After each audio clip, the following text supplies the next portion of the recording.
All right, awesome. Well, first and foremost, I need to actually ask a question. So everybody get ready here. You know, I've been following your Twitter for a while, actually, and I know you like to talk about nerdy things. So I've got to ask, how nerdy do you want this presentation and or demo to be? I mean, are we talking like slightly nerdy, medium, or just absolutely filthy nerdy? I think extra Very spicy Daniels nerdy. is very extra nerdy. All right. I didn't know like Yeah, how go for it. grotesque. Super nerd. All right. Okay. I didn't know exactly how nerdy we were talking about here. So all right. We'll just make it absolutely grotesque then. See, I'll be happy with everything. All right.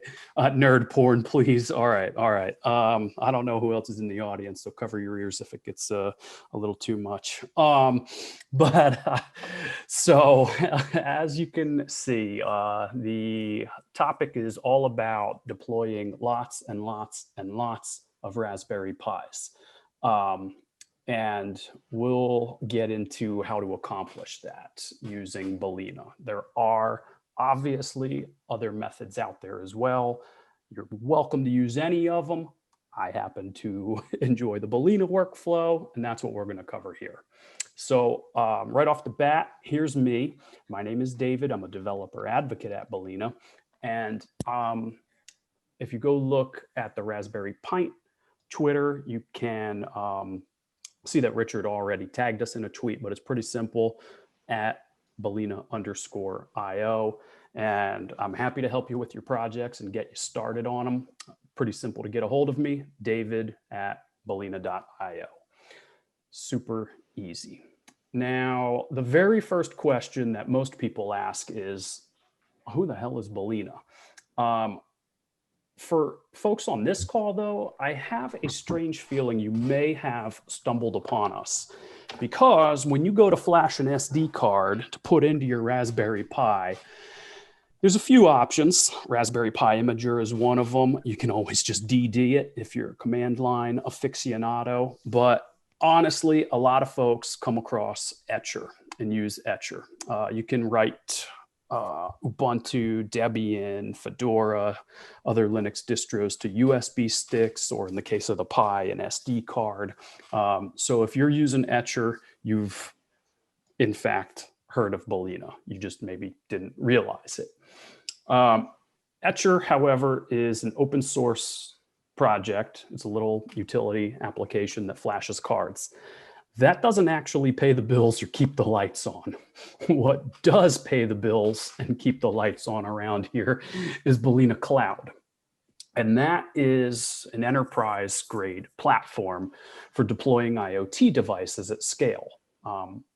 Lots of folks, of course, use Raspberry Pis, but there's about 50 some odd devices that are supported. Jetson devices are in there as well. BeagleBones are in there.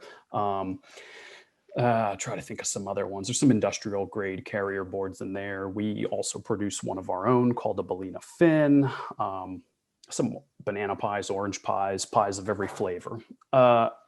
Point though is that it's a web-based control plane, control panel for your IoT devices. And it's granular, it's broken down into applications, devices, workloads, and I'll show you all that.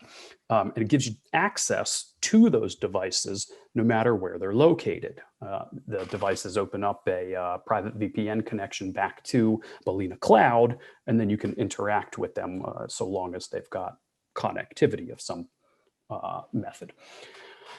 Balena Cloud is that control plane on the devices. We're spinning our own OS and engine.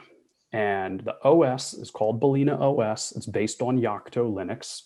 We're using Yocto from upstream.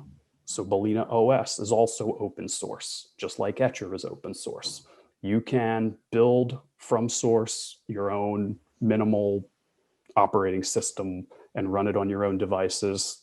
We would never know, never really care. That's the whole point of open source. Balena Engine is our container runtime. Again, open source based upon Moby, which is Docker's contribution, open source contribution.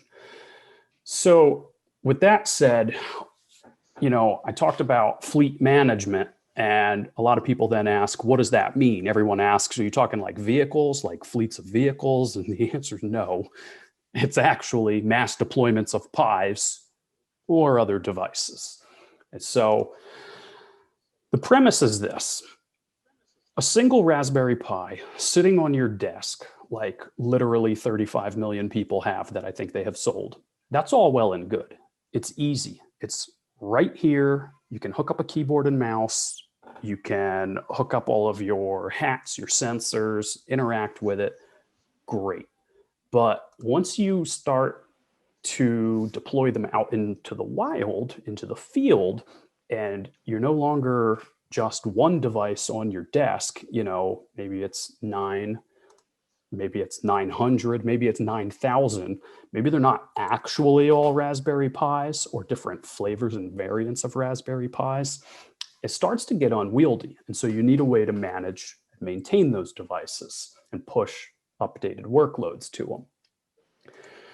And if they're not on your desk, but instead they're spread all across the globe, you need a way to do that securely and reliably so that you're not getting on an airplane every single time a device needs to be updated.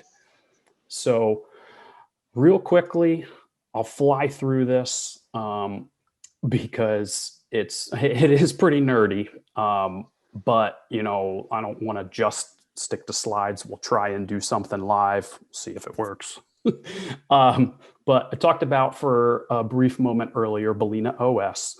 So like I said, it's based upon Yocto Linux. So when customers are provisioning devices, customers own their own devices and place them out into the wild and push their containers to them.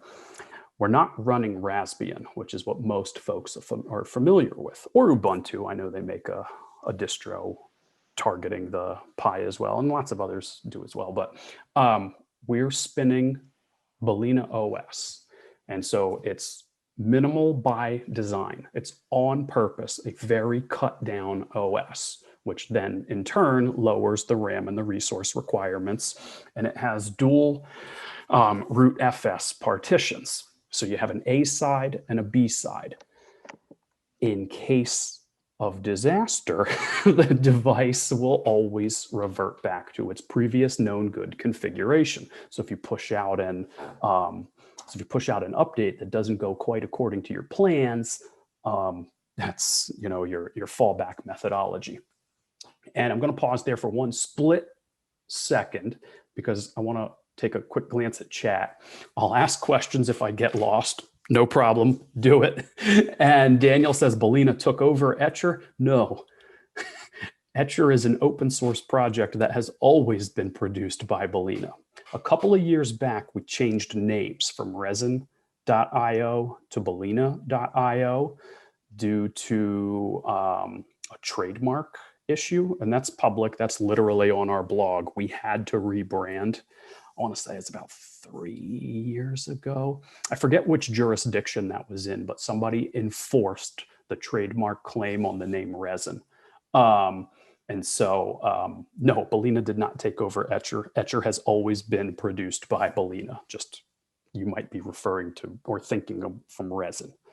And so, anything else in chat happening? Nope. All right, we're good. Any questions thus far? Feel free, chime in. Crickets. When it says they're more tolerant of power loss, what does that mean? More tolerant of power loss. So I should reword that. You're right. Power loss. In the IoT world, power is a luxury. It's not always a given, like in a data center where you have backup generators, battery backups, and so on and so forth. Out in the wild, you may lose power and connectivity at any given moment. It's actually that journaling and logging are done to RAM. So the state of that root FS partition is read only. There's the only write partition. So there's like 5 partitions in Balena OS. The state partition, which basically dictates whether you're on the A side or the B side of the root FS, is the only thing that is actually in write mode from a partition perspective, and a data partition. And the data partition is where anything that is being done by the container is dumped out to. The OS in and of itself boots up in read-only mode. The underlying OS is never written to unless triggered by the essentially the update process, and we'll talk about that in a few minutes. But the point is that you can pull the plug on one of these things in the middle of doing just about anything, and it'll still boot right back up. Whereas over in Raspbian land or Debian land or Ubuntu or Fedora or any of those, they're not always quite so happy with a power loss in the middle of, certain processes. So avoid corruption in that manner. And then let's flip forward real quick. Oops, come back over to here because I want to also cover the engine, which is similar. It is stripped down by design. Things like Docker Swarm are removed from it. Things that were originally features designed and intended for data center environments are stripped out. Delta pools to save bandwidth is actually a very important one in the IoT world. When you have a container that has been pushed to the device, already running on the device, and then you as the local developer modify your container, your application, I should say, add a new feature. Maybe it's an AI workload and you update your model, your algorithm. When you go to push that back out, the engine does a binary diff of what is running, or the cloud does it and then pushes it down and the engine picks that up. The difference is what is actually pushed out to the device. So some of these AI containers in particular are like 5, 6, 8 gigs large. If your Pi is sitting on some lousy 2G connectivity, some cellular connection in the middle of nowhere, you don't necessarily want to be pushing 8 gigs over that connection. But if it's just a minimal change, only that layer, only what has changed is pushed out to the device. And then again, fault tolerance on container pools, similar to the OS as well. So, again, all of this is stuff that doesn't really exist in Raspbian and is all built purposefully for IoT use cases. Admittedly, Balena OS is a much smaller, slimmer distribution. It does not have a GUI and, package management and things like that. Yocto is built for embedded devices. So incremental update, yeah. So I'm gonna keep moving and then I'll come back to some of the questions that are rolling in as well. But I'll take you on a quick workflow, and I'm looking at the clock. I'm gonna make this pretty quick here. The workflow is easy though. You go to Balena.io, you create an account, you create an application, and then you add your devices to that application. That's how you then get from 1, 2, 3, 4, 400 devices that are all part of a fleet running a workload. The workload equals the application. And push your code. As the developer, you write your Docker files locally here on your laptop. And when you do what we call a Balena push, it takes the Docker recipe, pushes it up to the cloud builder. The cloud builder churns through that recipe and then distributes it to all of the devices in the fleet. So what that looks like in practice is this. You go to Balena.io, you sign up. You can see on there the first 10 devices are free. We do not take a credit card. I do not care if you deploy 9 Pis around your house. I don't care if you deploy 10 Pis around your house. When you get to 11 is when we start to have a conversation about, oh, okay, hold on a minute. You might actually be running a professional fleet. And that's where we get into paid plans. 10 and below, have at it. So as I mentioned, when you log in, you create an application. Upon login in this picture here, I have no applications yet. So I click the button that says create application. And that's how you segment out your fleets and workloads. You then add a device. You can see in this screenshot, I've got a Pi 4 chosen. You can add your Wi-Fi credentials. I'm going to make a quick note. Add your SSID and your passphrase, and it's grayed out still, or it's light in this screenshot. At the bottom, there's a button that says download Balena OS. And the reason I'm making a call out here is because what you're doing is you're providing your local Wi-Fi credentials. I'm not storing those credentials. I don't care or want to know what those credentials are, but they're passed through via an API. And when you click that download Balena OS button at the bottom, it generates an OS image on the fly. It's literally building a Yocto image. It only takes a few seconds because it's mostly intact and just those credentials get injected. The API fires it off, your browser downloads it, and you know what to do once you have an SD card image in a Pi. Flash it. So grab Etcher, flash it, power on the device. It will then check in and register itself with Balena Cloud. That's what a device detail page looks like. You get a little bit of metadata coming off of it. You get logs coming off of it at the top right there. Bottom right is where you can open up a SSH session to the device. In this scenario, though, it's not, we turned on the device, but we haven't pushed a container to it yet. There's nothing on it yet. It's still empty. It's a blank slate. So that's how you then get into the process of dropping a container onto your devices. And we do that through some tooling. So we have a CLI that we build that allows you to interact with Balena Cloud and Balena devices. You can get metrics, I shouldn't say metrics, metadata and device and application information, build, push your containers. You can actually SSH straight to them no matter where they are. And so there's some documentation there. And I'll make the deck available. Richard, I sent it to you. If you go check your email, I don't know, maybe a half hour ago, maybe a little more. So you've got a copy of it if you want to distribute it out, but there's no problem with it. So you get the CLI installed and you then can start crafting your Docker containers. Now, here's where we get into the hackery kind of stuff.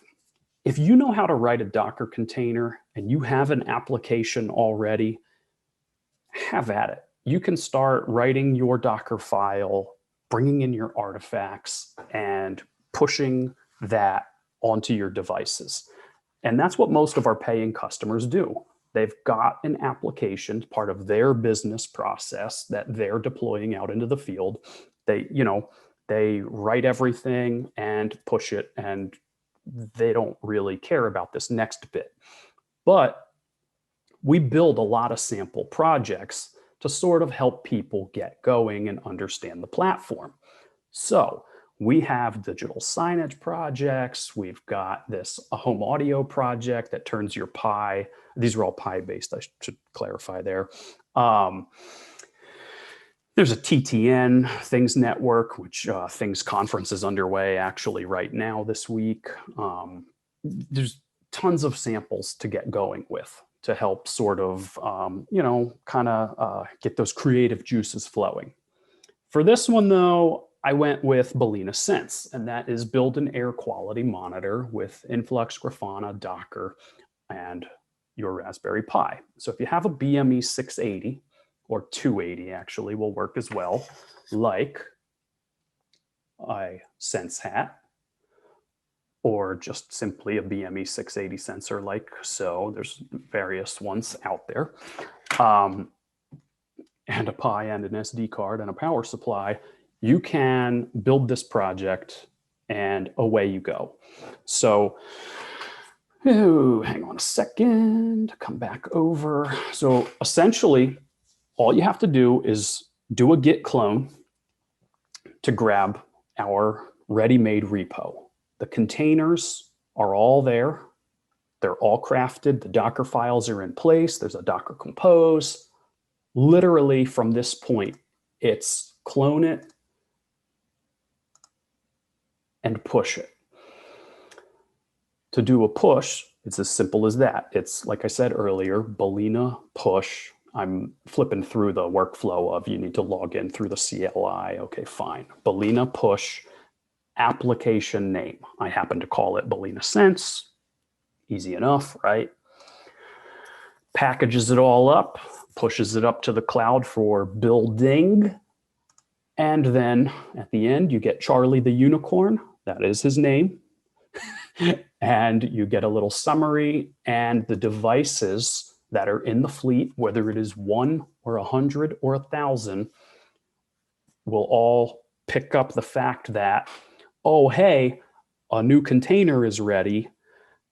Balena Cloud is the orchestrator. Will notify all the devices, and those devices will then start downloading the workload. In this case, Balena Sense, which is made up of 5 containers. You can only see 4 of them on screen here because I didn't scroll down appropriately. And, you start to build out your fleet of devices. So that walkthrough I just did was for 1, but it's the same. Every device that is in the fleet will grab that workload. And so what you start to do then is segment out your applications. Some of the customers do it geographically. Some of them do it by intended, I shouldn't say intended, it's an actual workload that's being run. You can mix and match devices like I did in this fleet for presentation purposes, but I would say actually a best practice would be to split this into 2 applications. And let's say that your Pis are doing some sort of environmental sensing, and those nanos are running some kind of AI workload. Perhaps they're running some inferencing that's being done, and actually separating those into 2 different ones. So you would do a Balena push to your Raspberry Pi devices with that set of containers, and a Balena push over to those nanos running an entirely different workload, and sort of, segment that out that way. You can see devices checking in online literally across the globe, being that that we are a global organization, remote first, with employees all over. I just simply had folks, provision a Pi, turn on, and check in. So that's how I grabbed that. I'm looking at the clock, and I want to make sure I come back around for questions. I have some bonus slides that we can probably skip over, Richard, if you think we are pressed for time, but let me look at chat real Pressed quick. for time, that's okay. Go ahead. All right, let me see here. Scrolling back up, chat looks like, how and when does the redundant partition get used? All right, Paul, good question. That is only ever done when you go to push what we call a host operating system update. So there's 2 schools of thought here. The entire premise of a slimmed down operating system and running all of your applications in the container is that you should never touch the underlying operating system unless you absolutely positively need to. In that case, you could put your device out in the wild and let it run indefinitely, and it would never, it's only triggered by you. It will never automatically update the underlying base OS. And you could push containers to it all day long. If you do want or need to update that underlying operating system, Balena OS, then of course, like I said, you can. Because it is inherently a dangerous process, I talked about the measures we take to try to make it not a dangerous process, but no matter what, you know, you reboot a computer and it doesn't turn back on. You have hardware that's been running for 15 years because it hasn't lost power, but the moment you go to reboot it, it's not coming back online. You know, those kinds of scenarios do happen. So if you go to, if you go to do the underlying host operating system upgrade, you know, test on lab devices first, just ensure you have all your ducks in a row. But that's the only time when a root A and a root B actually get used. What is Balena OS based on? I did cover Yocto. Yocto Linux is the upstream source distribution that we build from. How is discovery and event management done in the IoT world? Well, there's about 100 answers to that one, Nabil. I wonder, So I can only really speak to the Balena system, the discovery and event management. The discovery, well, actually both of them are handled by Balena Cloud. Balena Cloud is the orchestrator of the entire process. When a device boots up, it checks in over its OpenVPN connection. And this is all open source. There's no like secrets here. And it then is done by Balena Cloud, which does all of its orchestration and then tells the devices what workload you're supposed to be running, and the device then pulls it down. Incremental updates, Christian, yes, as talked about, handled by Balena Engine. Paul comes back with, can I mix Pi 2, 3, and 4? Yes, you can. One note there is, in the Pi 4 world, we only build a 64-bit OS. A Pi 2 or a Pi 3, you get a choice. You can run a 32-bit OS or a 64-bit OS. If you choose, if you start to deploy out a fleet of Pi 2s and Pi 3s, and you're in a 32-bit OS, you will not be able to add Pi 4s to that fleet, or I should say to that application is the better way to say it. So you'd have to have two applications for that scenario. But a cluster of Pis, 3 workers running Istio service and K8s. This can be done using Balena OS. Gaston, I would say that is certainly a different way of going about it. Balena tries to reduce the friction here. If you have Kubernetes and a service mesh from Istio running, you're over in that extreme end of the nerd spectrum, and I love it.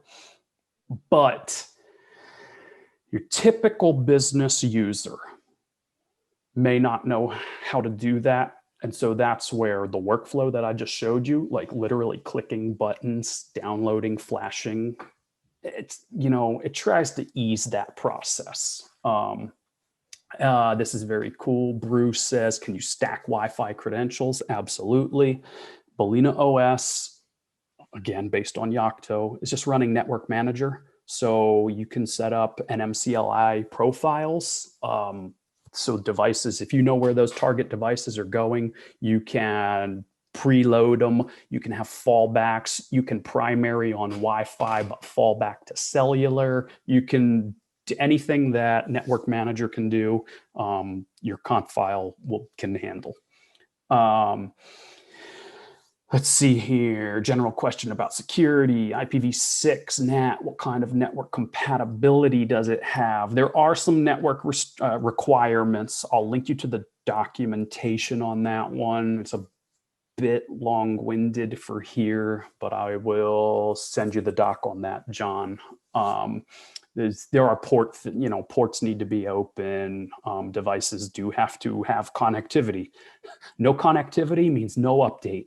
The workload, if the device was had connectivity, checked into Balena Cloud, downloaded its container, starts running its container, but then connectivity is lost, and that does happen in the IoT world, the device will continue to function. As long as the device is turned on and the Balena engine is running and the container is alive, it'll keep going. So you may find situations where a device will actually fall offline for whatever reason, cellular coverage or whatnot, Wi-Fi outage, who knows? The device will keep going. And if that connectivity comes back, you'll just see it reappear in the dashboard. So, and then the final one here, how do I transfer a Pi image made with Debian to Balena? That, what you would actually want to do is rethink what is it you are running on Debian and containerize just that application and drop it onto Balena. There is no, you do not convert a Debian image to a Yocto image. They are absolutely just like you don't convert a Windows to a Linux. It's not, they are not apples and apples. So you have to rethink, rebuilding the application. It's not that difficult really, but it's not there's no conversion of one to the other. So I'm now eating up time from our next presenter. So I'll just real quickly show, let me see here. What did I have here? I had some general knowledge on your device selection for IoT projects. Your SD card is definitely your Achilles heel. When you're going to deploy, I love Raspberry Pis.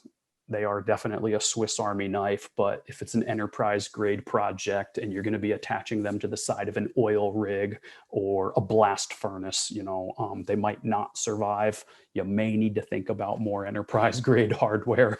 That Pi Zero on the left is $5. It's a fantastic device for $5, but it's slow. So you got to keep these things in mind. I've got some additional resources here, and then questions, Q&A, and my contact info. So at the risk of overrunning even further, I'll just show you real quick. Here's the Balena Sense project in GitHub. There's a very detailed blog article as well that steps you through the whole project. And here's my dashboard. I'm in Phoenix. I thought, okay, well, I've got this Pi on my desk, but that's not really that fun. So instead, I had a colleague provision his device in Barcelona. So I have access to this device online in Barcelona. To save some time, I'm not going to actually drop a container onto it, but I can interact with it. I've got connectivity to it. I've got a terminal on it. Oops, keyboard's dead. Let's see, whoa, keyboard. Hey. What's happening here?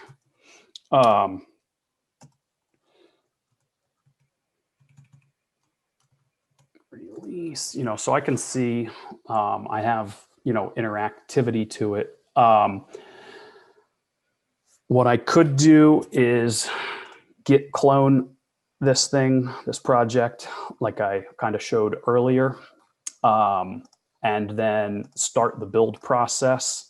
And if I do my Balena push, it will take this container that I'm developing locally on my laptop here, run it through the cloud builder, and drop it onto that device in Barcelona. I mean, it's a good solid 10 to 12 minutes of time. So I'll, stop here. Plus, who knows if it'll even work? I didn't say my prayer to the demo gods. How do I even know it'll work? But the point is that gives you a quick overview of the system. So what do you think, Richard? Take a few more questions, or should I wait till after? Yeah, that's great. So there's one more question there from Brew. Can you run in non-cloud mode, i.e. on a closed network? You wouldn't have connectivity like I'm even showing here in this scenario. I mean, sort of like I said, you can preload containers onto devices, literally at the time of provisioning through the Balena CLI. Ship the devices wherever their end destination is supposed to be. And they'll get, when you plug it in, they're going to turn on and start running that container, whether they can check in or not. So, and then there is another feature here, which you lose functionality. I was not really showing this off previous or as part of it as a talking point. This drop-down menu right here has enable local mode. It's only available on development images. Here I'm showing a production device. We do have development devices as well. And in that scenario, you can enforce local mode and bring your devices onto your local LAN. I would hesitate. It's not really an IoT workflow at that point. It's really, yeah, like you say, a local workflow at that point. So it can be done. You just start to limit your functionality.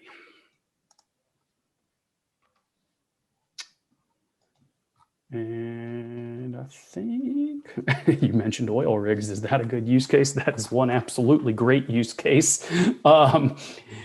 Agriculture is big. I see a lot in AI, customers pushing AI workloads for inferencing at the edge. Because you can just simply update your model, retrain, add new capability, improve your algorithm, push it right back out. Agriculture, a lot of environmental sensing out in the fields, environmental and wildlife. The property management sector is very big. More and more we see real estate companies that buy houses and don't have even realtors, customers, home buyers, just let themselves in through a smart lock and, through an app, go and look at the house. If they like it, they can buy the house. If they don't like it, they're on their way. Fine. But the smart home, the smart thermostat, you can be sure they have cameras in there, in case you wreck the house, and you can be sure that you're responsible for it. So building management, yeah, customers in all kinds of industries that are deploying lots of devices into the field. Yeah.